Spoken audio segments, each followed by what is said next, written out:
Let's connect the dots on BC's housing crisis and how it's spiraling out of control. Over the past 3 years, Canada brought in 3 million new people through immigration programs that were poorly managed at best, outright exploitive at worst. Most landed in provinces like BC, where the housing supply was already critically low. So while millions of new people arrive each year, we're building fewer homes. The math just doesn't add up. In fact, BC housing starts per capita are now among the lowest in Canada, and new developments have shifted almost entirely to condos and high-rises. The government's mishandling of immigration programs only added fuel to the fire. In 2023, BC issued over 140,000 study permits, many of them tied to private colleges that lack adequate infrastructure.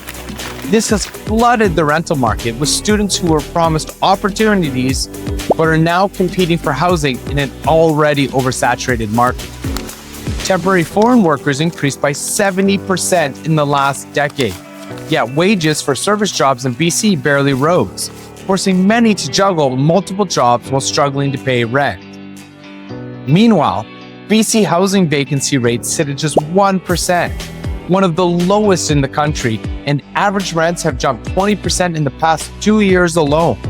This isn't just a numbers game, it's a crisis created by policy failures. More people arriving with fewer homes being built leads to one inevitable result: surging prices. Home ownership is slipping further out of reach. Rents are skyrocketing and families are being pushed out of urban areas. It's time to ask the hard questions. Why isn't the government prioritizing housing starts to match population growth? And how do we fix a system that's making life harder for everyone, newcomers and longtime residents alike?